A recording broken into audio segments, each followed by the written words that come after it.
My Hero Academia by Koei Horikoshi has just ended after 10 long years, and the internet and I have some thoughts on that. Now, it would be lying to deny that My Hero didn't have success at all, when in reality, it has sold 100 million copies worldwide, and it's one of the few consistent series in terms of sales. It also gained an anime which helped with its popularity, and then had multiple spin-offs, films, and video games, each having their own levels of success. The problem with My Hero comes down to two things. The first is the fan base, which has been described as extremely cringy, obsessed, and downright toxic. These people are some of the most unwashed anime fans that I've ever seen, and that's saying something because Attack on Titan fans exist. These fans are mostly held responsible for most criticisms of My Hero Academia due to them being so cringe that people just associate My Hero with cringe. So when you say that you're a fan of My Hero, people are just going to assume that you're one of the weirdos. This leads to people hiding the fact that they like the show like it's some kind of anime AIDS, which sucks because looking back, when My Hero first came out, the fan base was fine. It was just your average anime fan base. It was still full of weirdos, but as it grew in popularity, it just got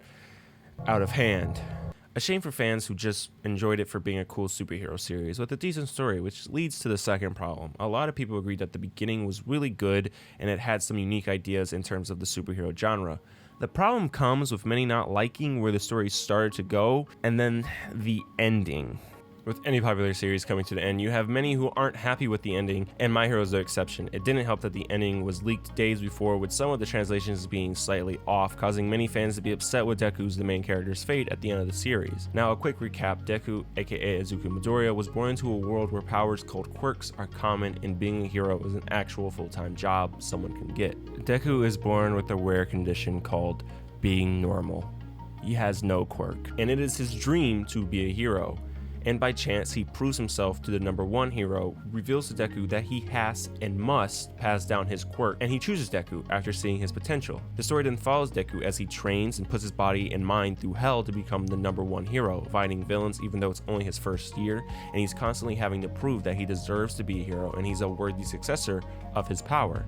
But while fighting the big bad of the series, Deku has to give up his quirk to save the world, which again leaves him quirkless. He ends up becoming a teacher at the hero school that he attended, and he doesn't hang out with a lot of his old friends because they're just too busy being heroes and living their dreams. Deku even admits that he misses being a hero. This is what is shown after an 8-year time skip. Now at the end, it's shown that he's given a sort of suit that will allow him to be a hero again, but many fans criticize that the story should have followed Deku through his whole high school years instead of everything happening in his first year, and that Deku worked for his power, to control that power. He physically scarred his body and went through so much trauma only to get screwed over for 8 years. Now, there are some people who praise the ending for being grounded and realistic, and for showing that even without powers, one can be a hero, even though the series shows them multiple times that if a villain has a quirk, not much a quirkless person can do. They even showed in literally the first episode and chapter, but I digress. It is basically split. The reception is overall, some people hate it,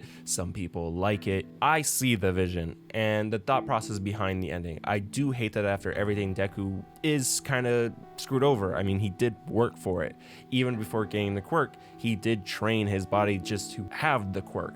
It wasn't like All Might gave him the quirk and all of a sudden he was this big, strong guy that could beat anybody up. He broke bones, he bled, he cried a lot just for him to basically end up with a pension and working at a job, which I think a lot of people just do not like, off of the fact that in modern time, teachers are not really given a lot of respect, especially in places like America where a large Western audience watches anime. So them seeing him become a teacher is like, damn, he's gonna be bullied and his students are gonna hate him and he's just gonna be having an awful time. Well, probably in Japan, it's probably a much more well-respected job where it's probably like, oh, he's a decent member of society. I don't think the message you don't need a power to be a hero is necessarily a bad one. It's not a new idea. I just think the problem is if Deku didn't have a quirk, he wouldn't have been able to beat the big bad.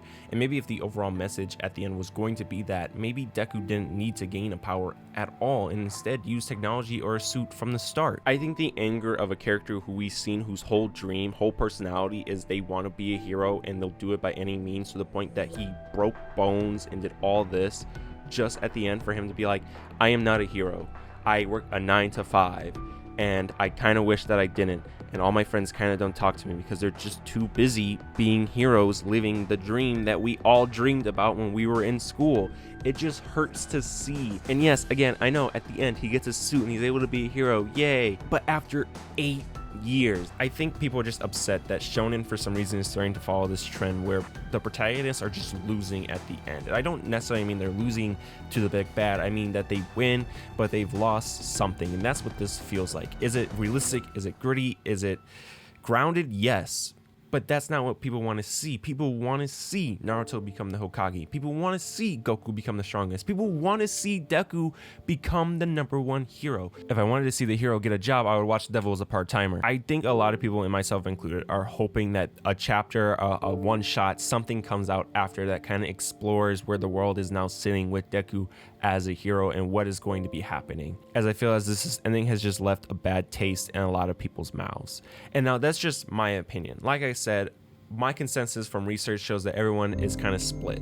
What are your guys' thoughts? Let me know down in the comments below. And that's all I have to say.